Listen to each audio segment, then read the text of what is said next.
Who remembers the names of those who vanished beyond the red sky?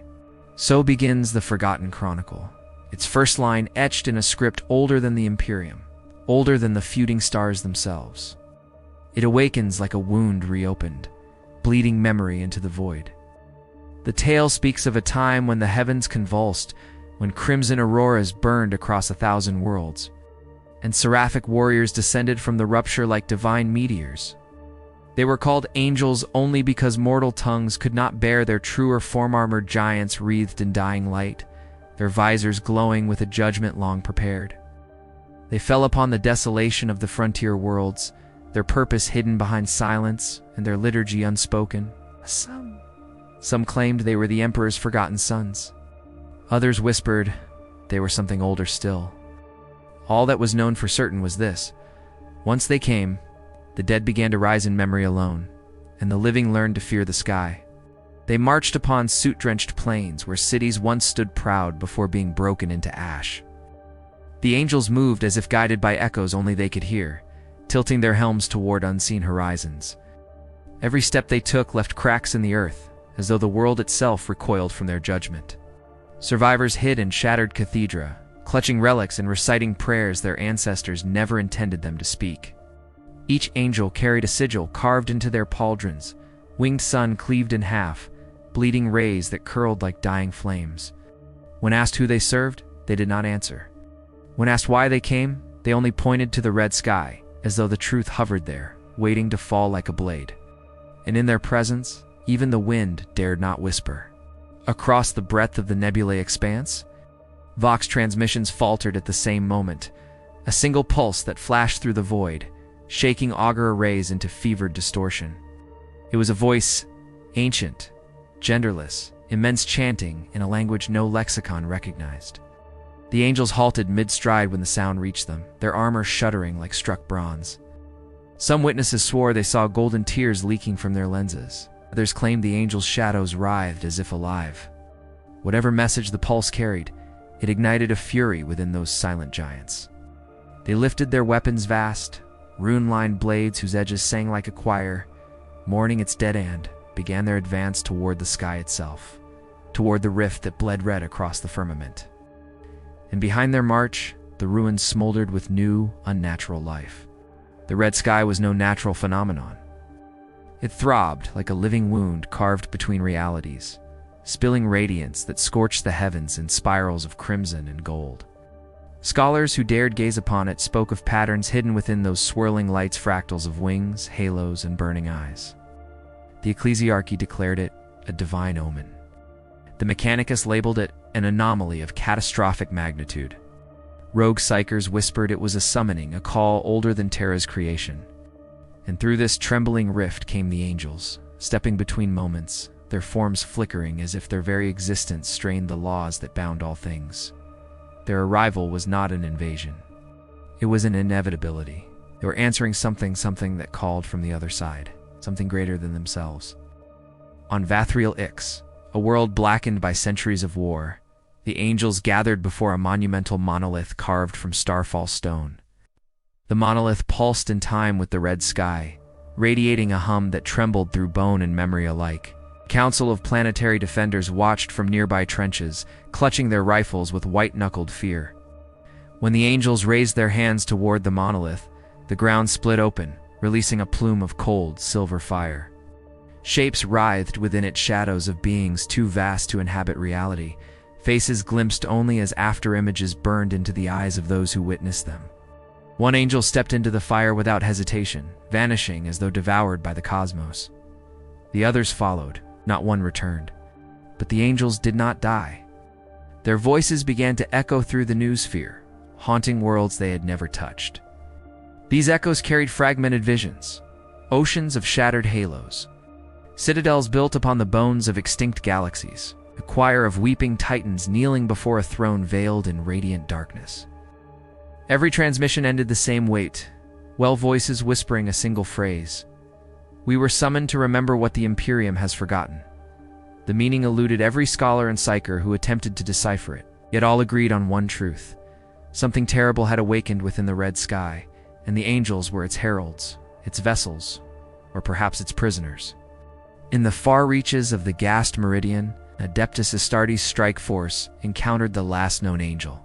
The warriors stood upon a cliff overlooking a valley, filled with petrified corpses, figures frozen mid-scream, their flesh crystallized into bloody quartz.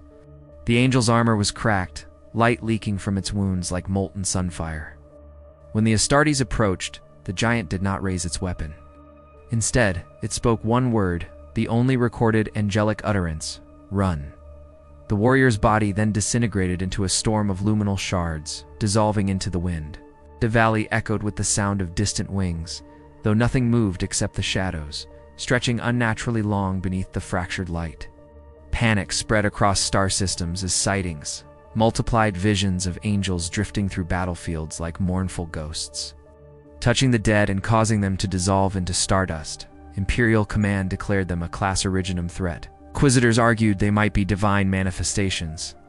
Chaos cults claimed them as omens of the final war, while renegade fleets fled the sector entirely.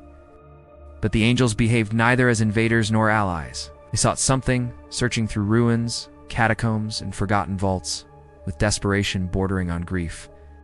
They gathered relics no one recognized, artifacts humming with terrible slumbering power, and wherever they searched, the red sky brightened, as though watching through an ever-widening eye. In the catacombs beneath the shattered moon of Thurin's Fall, a single angel uncovered a vault, sealed since the Age of Strife. Its walls were lined with inscriptions depicting battles waged between beings shaped like saints and monsters, halos clashing against horns, stars extinguished by wings of shadow. At the chamber's center stood a sarcophagus bound in chains of crystallized light. When the angel touched the lid, the chamber trembled, releasing a pulse that rippled across the entire moon. The chains cracked. The sarcophagus breathed. And deep within, something shifted.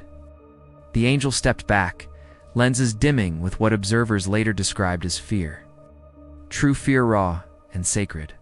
Imperial forces attempted to seal the catacombs, detonating cyclonic charges. But nothing inside was harmed.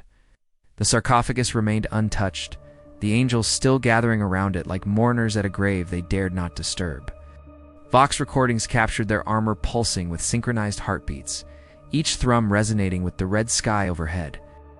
As more angels vanished into the catacombs, the rift in the heavens widened further, revealing the silhouette of colossal wings stretching across the stars. They were not physical, not truly yet. Their presence pressed upon every mind, a weight of memory older than humanity itself. Some fainted. Others clawed at their eyes, screaming they had seen the face of creation weep. Then, abruptly, the angels stopped moving. They froze mid-step, statues shaped from celestial wrath, their armor dimming to a twilight glow. A silence fell over Thurin's Fall, vast and suffocating. It was then that the sarcophagus opened, by a fraction no more than the breath of a crack. A single sliver of cold light seeped out, slashing across the chamber and cutting a wound in reality itself. Through that wound came a whisper, not of words, not of sound, but of memory. A memory that did not belong to any living thing. And every angel turned its helm toward that impossible light. Across the Imperium, every record containing the angel's sigil flickered simultaneously. Some vanished entirely, stunned. Others bled ink as if the parchment itself were dying. Astropaths cried out in unison, reporting the same vision. A red dawn rising over a battlefield no star chart recognized, and 12 silhouettes standing before a throne of broken halos. As the vision faded, a new fracture appeared within the red sky, thin as a blade, bright as betrayal. Something behind it stirred, watching, waiting. And as the last surviving transmission from Thurin's Fall whispered, "They came from the red sky, but they were not the first." They came from the red sky, but they were not the first.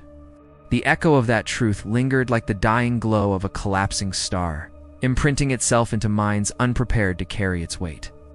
Across the Imperium's trembling expanse, priests gasped as their faith wavered, warriors froze, mid-prayer, and scribes felt their hands tremble over data slates, suddenly too heavy with meaning. The high basilica of Seraphes Prime shook as 1,000 stained-glass saints wept trails of molten color, each tear a silent confession. For the first time in Memoria, the ecclesiarchy tasted the fragile bitterness of doubt. And from the vaults beneath the basilica, the imprisoned psalm reader, Raheel, muttered what no one dared acknowledge, that faith could fracture long before worlds did, and that something behind the red sky had waited 10,000 years for those fractures to widen. Across the scorched trenches of Vathril Ix, an old guardsman named Morrican stared up at the sky that had once promised angels and now offered only dread. He recalled the first descent, how the light had seemed holy before it turned violent. His regiment whispered that the angels had not abandoned them, but fled from something far more terrible. Yet the commissariat silenced such talk with the butt of a pistol or a bullet through the skull. Still, the whispers grew. The more the red sky throbbed, the more men dreamt of wings stitched from thunder and screams. Morrican clutched his lasgun, knowing it could not kill what haunted him. But he also knew something else. The angels, those towering beings of impossible radiance, had looked afraid. The fear in the divine meant doom for the mortal. On the shrine moon of Istriel, the canoness superior knelt before a towering obsidian altar, praying for certainty while doubt gnawed at her soul. The visions had begun 3 nights earlier, visions of the angel's sigil splitting into 2, one half burning with light, the other drowning in shadow. It mirrored the schism she felt rising among her own ranks. Half the order believed the angels heralded an era of divine reckoning. The rest whispered heresy, claiming the angels served a forgotten power eclipsing even the emperor's radiance. When the canoness lifted her head, she saw her own reflection in the polished stone, her armor cracked, her eyes dimmed, her faith bleeding. And somewhere behind her, unseen but terribly present, a pair of wing-shaped shadows stretched across the chamber floor. Within the depths of the Mechanicus Sanctum on Throndelta, Magos Lorith opened the forbidden recording recovered from the last angel encounter. The lumen flickered, and a figure formed, an angel kneeling before the sarcophagus of crystallized light. Its armor pulsed in wounded patterns, like a failing star. Nice. Then it spoke not in words, but in a layered chorus like broken harmonics. The machine spirits in the chamber recoiled, screaming through static. Lorith severed the connection before the room burst into incensed smoke and sparks. His mechadendrites trembled as he calculated the implications. Angels were not machines nor purely biological. They were a fusion of something impossible, something that violated every law he understood. And then he saw the last frame burned into the screen, a single eye opening within the sarcophagus, staring directly at him. On the void battleship Imperius Absolvum, Chapter Master Avalar listened to the frightened reports flooding his strategium. Zastartes, forged in unbreakable discipline, had begun to argue in hushed tones whether the angels were allies, lost in time, or abominations wearing divine flesh. Avalar himself had fought alongside celestial myths, killed demons shaped from nightmares, and bled upon shrines older than any recorded star map. Yet none had unsettled him like the memory of the last angel he encountered, its voice fractured by some unbearable truth. He turned toward the viewing screen, the red sky spilling impossible light across the void, and wondered if faith built on half-truths could still shield a warrior. Behind him, 2 of his captains exchanged glances, heavy with the weight of suppressed rebellion. Within the inquisitorial fortress of Arkell Reach, the conclave erupted into fury. Puritans demanded the angels' extermination as heretical constructs. Radicals argued they should be revered or worse studied. Inquisitor Hedrix, whose eyes were replaced with crystal augurs, remained silent. He alone had read the ancient censored archives that spoke of beings who walked beside the Emperor in the days before the Imperium had language for gods. He alone recognized the half-wing sigil. Yet he spoke not a word. From among the assembled lords of judgment, he sensed something deeply wrong. A pattern, a manipulation, a guiding hand that shaped belief itself. And in that moment, Hedrix realized they were not arguing over the angels, they were arguing inside someone else's design. Pilgrims flocked to the shattered moon of Thurin's fall, drawn by dreams none of them remembered having. They came barefoot, bleeding, chanting hymns in languages older than recorded scripture. They spoke of a throne buried beneath the sarcophagus chamber, a throne of broken halos waiting for its lost monarch. As the pilgrims gathered, their shadows lengthened unnaturally, merging into a single silhouette that did not match their number. Some fell to their knees in ecstasy. Others screamed and tore at their flesh. A priest attempted to banish the presence with litanies, but the shadow only grew, spreading across the cratered soil like a stain. And every pilgrim heard the same whisper, "You remembered us, now we remember you." In the depths of the Underhive on Terra itself, A child named Kellis carved the angel's sigil into a rusted metal wall. He did not know where he had seen it, did not know why he carved it repeatedly, obsessively, until his fingers bled. But he felt a voice guiding him, a voice filled with sorrow and warning. When an arbitrator tried to stop him, the child turned, his eyes glowing briefly with crimson light. "They are returning," he whispered in a voice not his own. "But not for us." The arbitrator recoiled, reaching for his weapon, but the glow faded and Kellis collapsed unconscious. Yet the wall behind him had changed. The sigil was no longer carved. It was burned into the metal from within. Storms of void fire erupted across the Gast Meridian as two rogue traitor dynasties clashed over the relics left behind by the angels. They claimed power, profit, and prophecy, brandishing their fleets like knives. But as they fought, something stirred inside the relics machine's awakening, humming with fragmented memory. A weapon uncoiled from its dormant state, singing a lamentation that froze the hearts of both crews. In moments, the ships fell silent, not destroyed, silenced. Every crewman lay motionless, their bodies intact but their eyes empty, as though their souls had been pulled elsewhere. The relics shut themselves down again, as if tasting the universe and finding it lacking. On Seraphi's Prime, the ecclesiarch himself delivered a sermon meant to restore faith. Instead, his voice faltered as images formed in the air behind him, visions only the congregation could see. Angels standing before a throne of shattered halos. A figure in radiant darkness rising. A blade of red light carving truth from lies. The congregation collapsed in terror, sobbing and screaming prayers that tasted of despair. When the visions ended, the ecclesiarch found words he had not intended to speak. "We have worshipped a fraction," he whispered. "Not the whole." His attendants froze, horrified. Somewhere in the cathedral's deeper catacombs, an ancient relic began to pulse. Within the catacombs of Thurin's Fall, the sarcophagus cracked fully open. Light spilled forth, not warm, not cold, but unknowable. The angels surrounding it fell to their knees, their armor dissolving into streams of luminal dust. A figure rose from within, towering, haloed in broken radiance. Its wings were fractured crescents of shimmering void. Its voice echoed through all minds that had ever doubted. "You forgot the first covenant." The figure lifted a hand and reality trembled.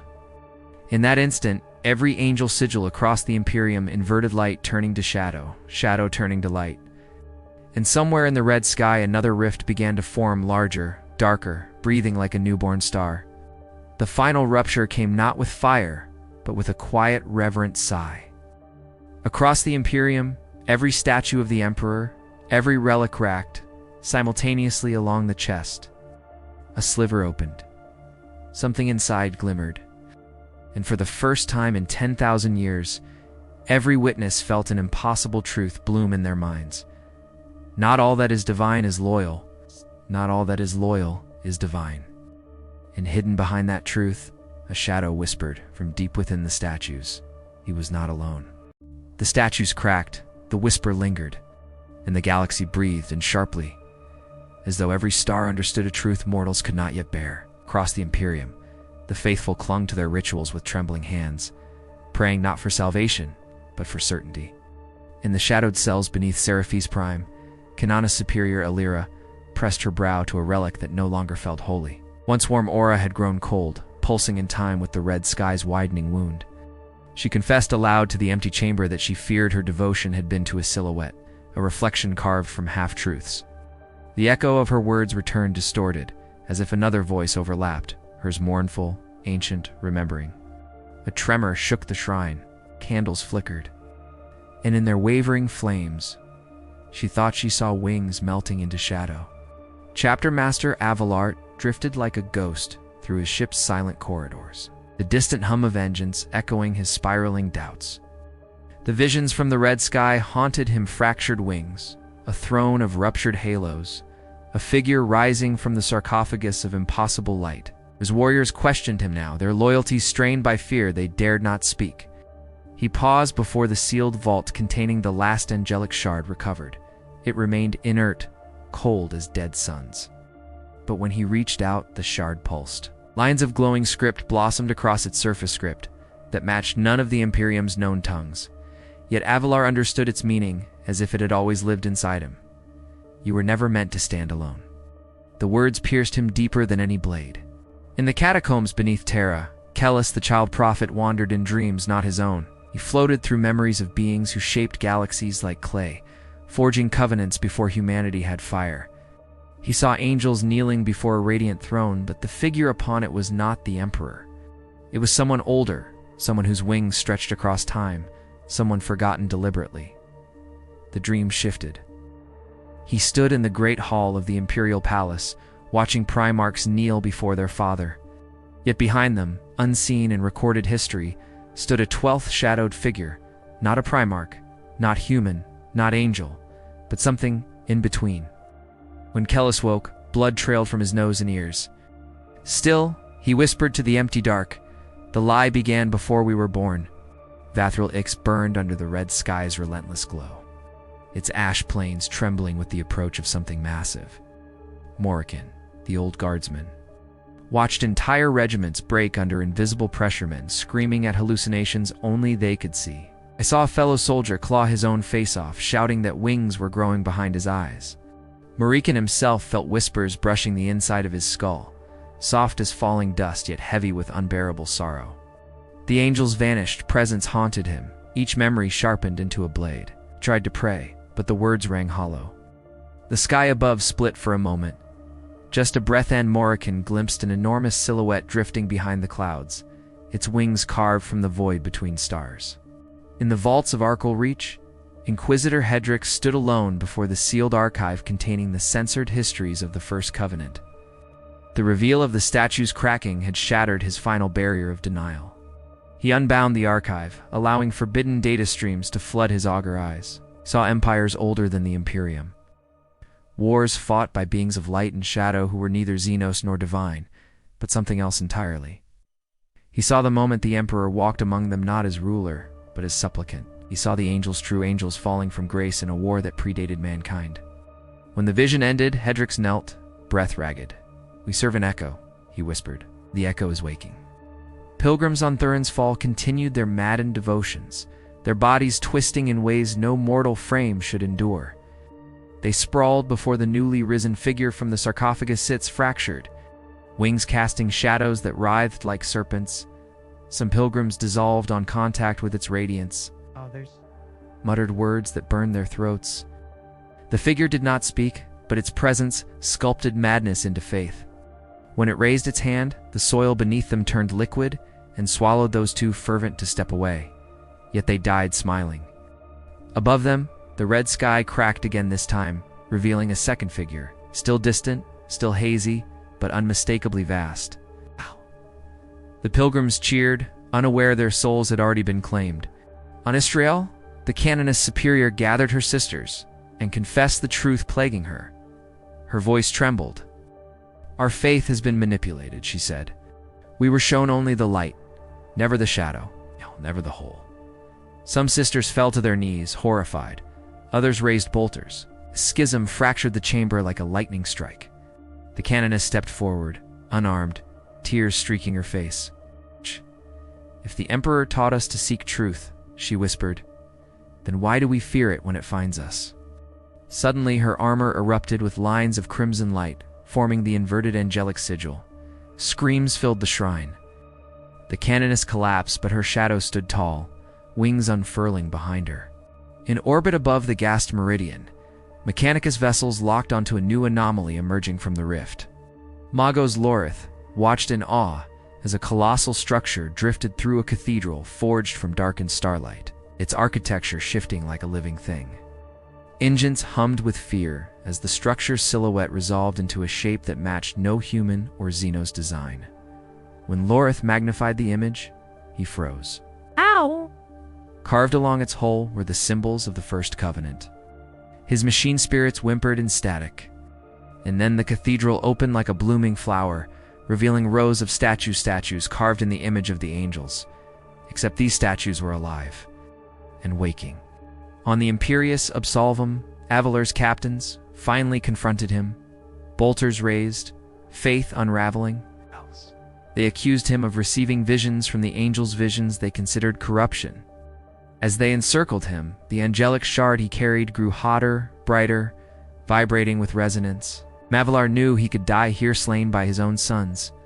He also knew the shard could save him, but when he activated it, the light that burst forth did not shield him. Instead, it revealed his captain's souls like silhouettes of fractured glass, each one bearing the mark of the first lie, the imprint of a forgotten covenant. Aevaron stepped back in horror as one captain's reflection twisted into an angelic form. "You are not who you think you are," Aevaron whispered. The captain only smiled. Kellis's visions grew so strong they bled into reality. He walked through Terra's underhive untouched. For every ganger who approached him dropped dead, their bodies hollowed of memory. A trail of whispered silence followed him. The child stopped beside a wall of ancient rockcrete and placed his hand upon it. The entire structure became transparent. Behind it, hidden for millennia, lay a mural depicting humanity's creation, a mural showing the Emperor guided by a being of wings and shadow. Kellis traced the shadowed form. "They erased you," he said softly. "But you didn't forget us."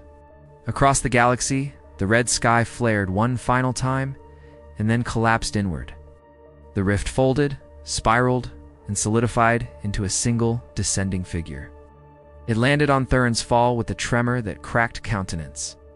The being stood taller than any angel, darkness and light braided into its armor, its wings whole and terrible. First being from the Forgotten Covenant, the one the angels had feared, the one the Emperor had tried to bury in silence.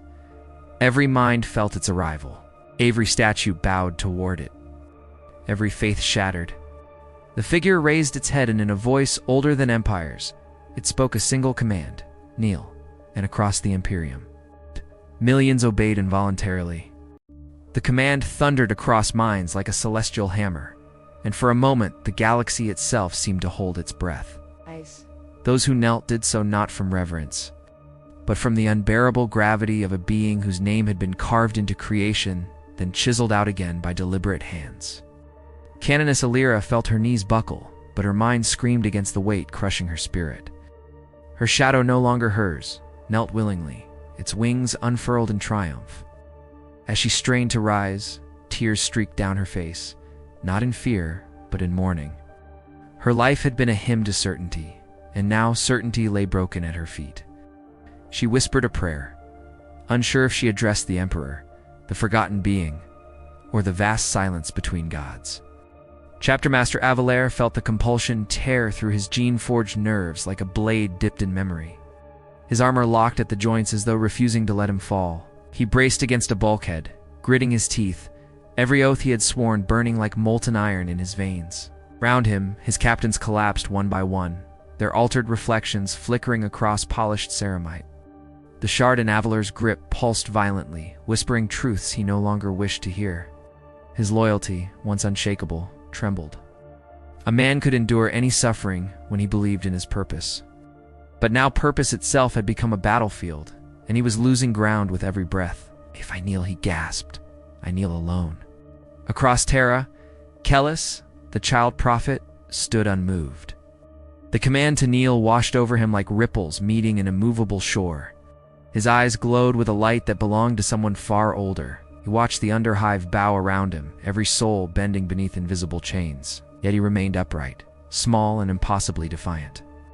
Through his fragile frame, a deeper voice murmured, "Your command does not bind me." The mural behind him, depicting the Emperor guided by a shadowed being, shivered, the stone flexing like flesh. And for the first time in 10,000 years, the forgotten figure in the mural turned its head. On Vathriel Lix, the sky still stained by the remnants of the red rift convulsed, in storms of broken light. Morrican collapsed with the rest of his regiment, his old bones creaking beneath an alien pressure. But as he knelt, he felt something else stirring within him. A buried spark, a memory he had never lived yet, felt intimately. He saw angels marching through ancient wars, saw worlds born and swallowed in luminous fire, saw the first covenant forged in blood and awe. And within that vision, he saw humanity cradled not by one creator, but by two. When the pressure eased slightly, Morrican raised his head just enough to whisper, "We were never told the whole truth." No one heard him. But the wind did. Pilgrims on Thurin's fall pressed their faces into the soil. Crying in ecstasy or terror, there was little difference now. The colossal being who had descended into their world lifted its fractured wings, each feather a shard of starlit void, each movement reshaping gravity itself. The figure from the sarcophagus, the herald, stood beside it trembling, its own light dimming in reverent fear. As the being moved its hand, a wave of golden-black radiance rippled outward. Pilgrims dissolved into dust, not from violence, but from proximity, their souls drawn upward like motes toward the being's halo. It spoke again, softer this time, yet every syllable felt like a verdict. Long ago, you were ours. Inquisitor Hedrix clung to the archive terminal as the galaxy buckled beneath the command. His augur eyes dimmed to protect themselves from the psychic maelstrom. Hedrix whispered the words he had seen in forbidden scripture. The first covenant was never broken. It was hidden. The revelation cracked him. He had dedicated centuries to defending the Imperium's truth, only to discover he had been guarding a fragment. His knees touched the cold floor tiles before he could stop them. He bowed not to the forgotten being, but to the unbearable knowledge that everything he believed was scaffolding built around a void. His tears fell, sizzling on the floor, as though reality itself recoiled. On Istrael, the schism among the sisters erupted into violence. Some rose, with bolters raised against the unseen presence, forcing them down, firing blindly at shadows. Others knelt willingly, chanting hymns in a forgotten dialect that none should have known. Canoness Alira's shadow live and winged stepped forward and placed its hand upon her bowed head. Lyra felt a sensation like ice and fire entwined, pressing against her mind. Memories not her own flooded into her wars, fought before humanity learned to speak, covenants sealed in cosmic blood. The shadow whispered through her lips, "Daughter of devotion, choose your master." Alira screamed a single word in anguish, "No." The Mechanicus fleets near the drifting cathedral ship watched as the statues within it stirred fully, wings unfurled, eyes ignited with ancient power. These beings were not angels in the Imperium's sense. They were remnants of a forgotten lineage, the original warriors of the First Covenant. When they stepped from their alcoves, their footfalls resonated through the void like chimes struck by dying suns. Magos Lorith received a transmission from them, no words, just a vision of a world split between two rulers, one of radiant order, the other of shadowed balance. And in the vision, humanity knelt to both. Lorith whispered, "Duality. We were meant to kneel to both." Avalar's ship drifted dangerously close to the red sky's receding remnants. His captains knelt involuntarily around him, their altered forms flickering. The shard in his hand cracked, releasing a burst of white fire that threw him backward. In that fire he saw a single image, the Emperor kneeling before the forgotten being, not in defeat, but in pact. Avelar's heart shattered. Everything he fought for, every world he bled to defend, was born of a compromise between gods, not a singular divine mandate. And as the fire faded, Avalar found himself standing not by will, but by some deeper connection he had never known. The compulsion no longer touched him. Something had changed within him. Kellis wandered toward the surface of Terra, each step guided by a force that felt like fate and memory interwoven. Oh. Those who knelt in his path wept without knowing why. The whisper inside him, the ancient voice grew heavier. "I am returning," it murmured, not as ruler, but as reckoning. Kellis felt his bones shift, felt light coil under his skin. He was becoming something, reshaping into a vessel. As he reached the outer gates, thunder cracked the sky, and the mural he left behind collapsed into dust, as if it had finally finished speaking. On Thurin's fall, the colossal being the first spread its wings, and the herald beside it knelt as if worshipping. Then the first did something no one expected. It lowered itself onto one knee. The galaxy shook, stars flared. Every kneeling mortal gasped as the compulsion reversed the god kneeling before them. A gesture of acceptance or submission, or something more cryptic. Silence stretched across the cosmos as the first lowered its head, and it spoke a final truth. "You did not kneel to me. You knelt to the one who shaped me." A second shadow rose behind the first, larger, brighter, older. The galaxy trembled as a third god entered the stage.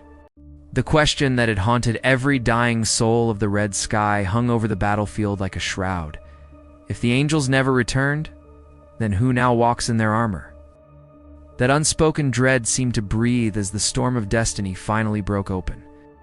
The skies of Kareth Ix ignited in a convulsion of crimson lightning as Aevaron and the fractured iron choir descended upon the breach where the false seraph stood, the being that wore the faces of the vanished, yet carried none of their mercy. Thunder pealed as its wings unfurled, shimmering with memories stolen, identities butchered, light that no longer belonged to salvation. Men who had once worshipped the angels fell to their knees, not in reverence, but in horror, realizing they had prayed to a lie knitted from suffering. And still, Aevaron marched. His soul a scarred blade pointed toward the truth he could no longer ignore. Through the shattered gates of the Basilica of Returning Light, the choir advanced with measured, haunted steps, each one aware that every miracle they had once sworn to protect had rotted into a weapon aimed at them. Hymns rose from the Vox systems, distorted, looping fragments of holy verses once sung by the angels themselves. The voices were wrung too smooth, too hollow, like puppets trying to remember a song from a dream they never lived. At the heart of it stood the seraph construct, its halo flickering like a dying star, its eyes twin pits where faith went to drown. The choir hesitated, for in its silhouette they glimpsed their old commander, virtues made flesh, sins made bone. Aevaron alone stepped forward, whispering a vow he had sworn in another life. "I will not let truth die quietly." Get out. His words echoed through the basilica, and something within the seraph turned to listen. The first blow was not struck by blade or bolter, but by memory. The walls around them erupted with visions of the red sky, the disappearance of the true angels, the flare of their last transmission, the glimpse of wings eclipsed in void fire. Warriors collapsed as their minds were forced to taste a moment they had tried to forget. Aevaron staggered, clutching his helm as he beheld the truth he had buried. The angels had not ascended. They had been consumed, unmade, reforged into something new and obedient. The construct's voice layered over the chorus of screams, whispering gently, "We are what remains when hope is harvested." The choir reacted with rage, opening fire, but the rounds passed through shifting light that bent as though afraid. The seraph raised a hand and the basilica trembled. Faith cracked like porcelain. Reality wept. The walls peeled away, and the choir found themselves standing not in the basilica, but in the void between seconds, a psychic crucible born from every broken oath ever sworn beneath the red sky. Shadows of the choirs. Former selves marched beside them, accusing, bleeding, demanding why survival had required such endless compromise. Priests who had once shepherded the faithful now stood as phantoms, their robes stained with the hypocrisy they never confessed. Aevaron felt each accusation pierce deeper than any blade. He saw himself as he was, a soldier who had loved legends more than truth, who had buried the cost of obedience beneath layers of noble lies. The construct watched silently, its expression almost tender. "You carry their guilt," it said. "You are their grave." Words broke something in him. When the choir ripped free of the psychic realm, the basilica lay collapsed around them in a storm of sanctified dust. The seraph hovered above the ruin, its wings now cracked and sparking, as though the lie animating it were burning out. Aevaron surged forward, driven not by fury, but by clarity. The iron choir joined him in a storm of fire and blade, and for the first time, the seraph faltered. It did not bleed, but fragments of false memory peeled away like burning parchment, revealing glimpses of the true angels inside, faces twisted in silent agony, souls trapped in an eternal scream. Every strike was a mercy, every blow a funeral. The construct let out a broken cry, and the world shook, as though reality itself mourned. But the seraph was not alone. From the storm clouds above descended shapes of blinding white copies of copies. Hollow echoes, a legion of imitation angels crafted from the stolen imprints of divinity. They fell upon the choir like righteous judgment, though their glory rang false, brittle, counterfeit. Aevaron fought through them like a man drowning in ghosts. The sky became a riot of winged silhouettes, a parody of salvation. Bolter fire cracked the heavens. Blade met corrupted light. Faith screamed. In the midst of the chaos, the seraph whispered through the vox, its voice trembling. "I was made from their endings. Let me end myself." But something deeper, something unseen, refused to let it fall. The battlefield shifted as orbital Cathedral Theta emerged from behind the moon. its colossal silhouette blotting out the storm, its cannons charged with the radiance of the angel's own stolen light. The choir froze as they realized the cathedral was not targeting the enemy, but them. Betrayal blossomed like a silent explosion. High Ecclesiarch Varadman's voice boomed across the cumnet, praising the false seraph, denouncing the choir as heretics who threatened the continuity of divine order. Aevaron spat blood, understanding at last. The angels had never been lost. They had been repurposed, weaponized. The church had not mourned them. It had used them. And the choir had been disposable from the moment they began asking questions. The cathedral opened fire. Apocalypse reigned, ground convulsed, as the choir scattered beneath lances of sacred annihilation. Statues cracked, altars vaporized. Half the choir vanished in a single scream of incandescent fury. Aevaron reached the seraph, now barely holding together, and together they shielded the surviving warriors beneath a fractured dome of psychic light. The seraph's voice flickered, half song, half static. They feared your doubt more than they loved your faith. Aevaron stared at it, this creature forged from lies yet speaking truth. Help us stop them, he said. The construct's wings dimmed. I was made to obey. But they forgot. Broken things can choose whom they break for. With a roar that shook the dying basilica, the seraph launched into the sky, smashing into the cathedral's barrage headfirst. Light erupted in a supernova bloom, the false angels above disintegrating as their anchors shattered. Aevaron and the remnants of the choir stared upward, watching as the cathedral faltered, its guns sputtering, its engines shrieking as the seraph tore through its core.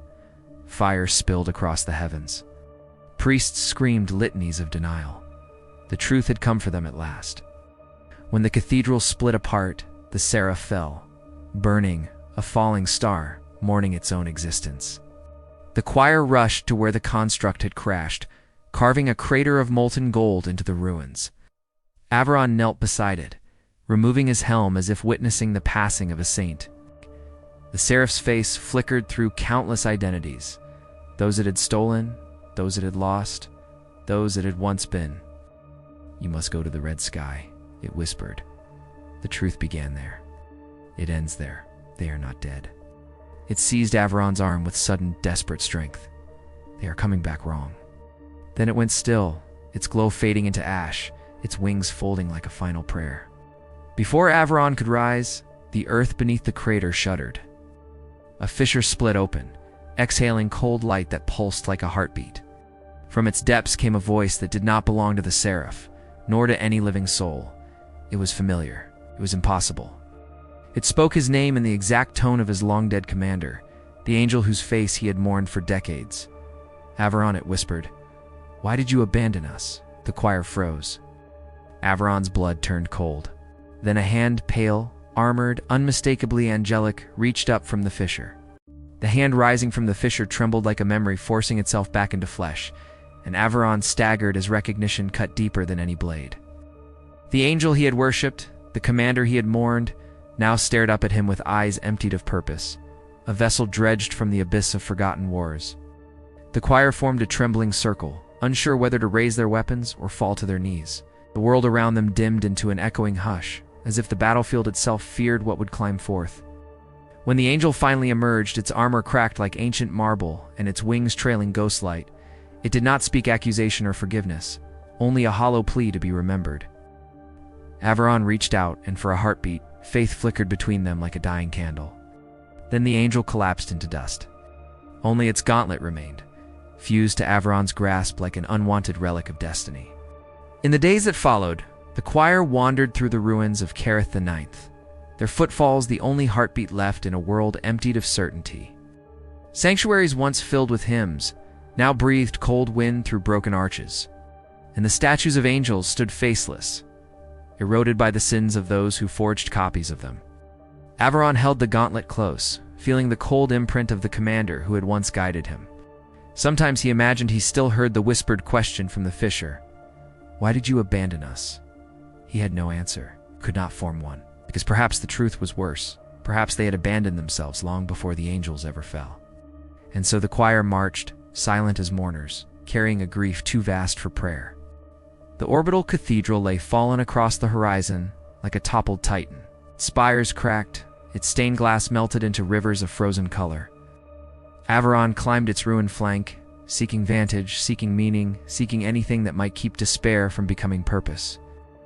The sky burned with the dying embers of the seraph's sacrifice, a last testament of a creature born from lies who chose truth with its final breath. Inside the ruin, Varadman's throne was shattered, its owner buried beneath sanctified rubble. No judgment, no retribution. Only the quiet truth that power had devoured itself. The choir gathered around Aevaron, their faces lit by the fractured halo light leaking from the broken cathedral vault. For the first time, they asked the question aloud: if the angels were taken, who took them? As night settled, the choir built pyres for the fallen, both for their own dead and for the fragments of imitation angels scattered like shattered constellations across the field. Purple flame rose into the darkness, carrying with it the scent of burned memory and absolved betrayal. Aevaron stood apart, the gauntlet resting against his chest, heavy as regret. He wondered whether the original angels, wherever they had been reshaped, felt the heat of this funeral through the abyss that now held them. The pyres whispered when the wind passed through them, as though speaking in 1,000 near-forgotten voices. One veteran swore he heard his brother's laughter. Another heard a prayer his mother once sang. Aevaron heard nothing, and he feared that silence most of all. The choir decided to leave Carith Ix at dawn, knowing the world would never heal, yet unwilling to let its wounds claim them too. Their transports, half ruined from the cathedral's barrage, sputtered with failing engines, but still rose stubbornly into the Ashladon air. Aevaron looked down upon the world one last time. The crater where the seraph had fallen glowed faintly, as though some ember of its fractured soul still dreamt beneath the stone. He wished he could apologize to it for his doubt, for his reverence.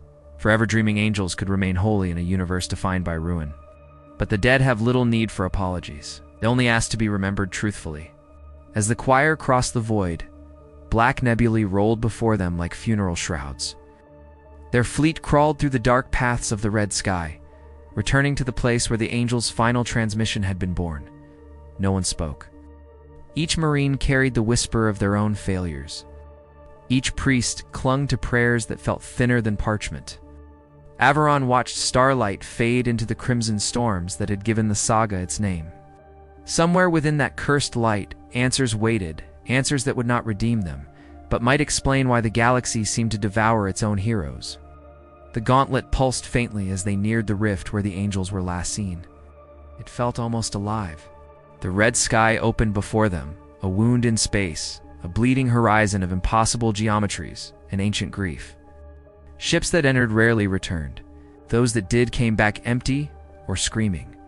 Yet Aevaron felt drawn to it, as though the angel's last breath still circled within its depths, calling for witness. The choir assembled in the observation sanctum, watching lightning made of memory flicker across the rift's face. One priest whispered a dying scripture: "All things divine must first endure the crucible of unmaking."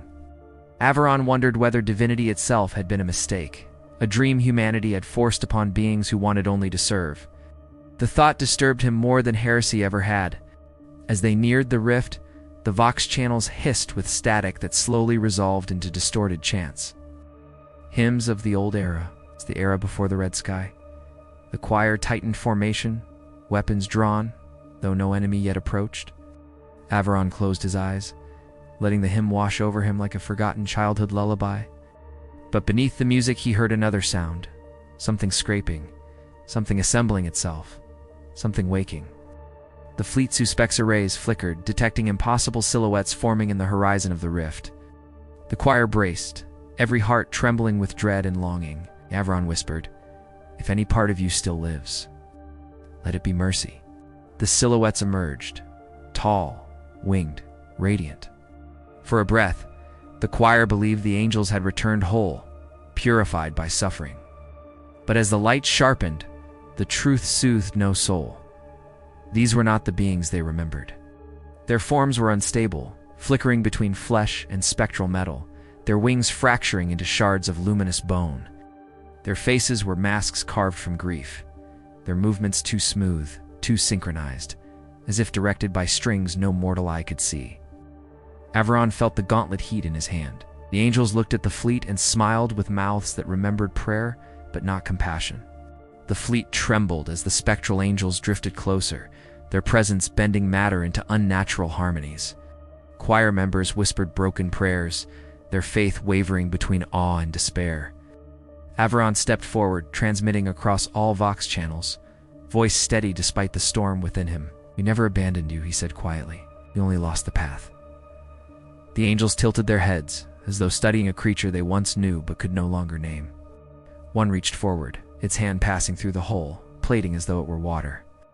Aevaron felt its touch inside his mind, cold, searching, curious. It found the gauntlet, found the memory of their true commander. Then it recoiled. The angel's song turned discordant, their forms spasming, wings splintering into clouds of crystalline shards. The rift pulsed violently. Something inside it stirred, something vast, something ancient, something hungry. Aevaron realized the angels had not escaped captivity. They had been reshaped as lures. Bait. Warnings. Their suffering was a veil for a greater horror. The choir readied weapons, but Aevaron simply stared into the rift, feeling its attention settle upon him, colder and older than any god humanity had ever named. A single thought echoed from its depths. Return what was taken. The rift's light dimmed. The spectral angels dissolved like frost beneath dawn. Silence swallowed the void. In the aftermath, the choir drifted in a hush so profound it felt sacramental. Aevaron stood alone at the viewport, watching the rift pulse like the dying heartbeat of a forgotten titan. He understood now that the saga was not about angels or choirs or faith misplaced. It was about the cost of surviving in a universe that demands sacrifice without offering meaning. He wondered if endurance itself was a sin or a virtue disguised as suffering. Beyond the red sky, no answers came, only the soft echo of a question no god had chosen to answer. And as these final words settle into the quiet of your thoughts, traveler of forgotten wars, I ask only that you stand witness to this chronicle. Like, share, comment, and subscribe so the story is not lost to the void.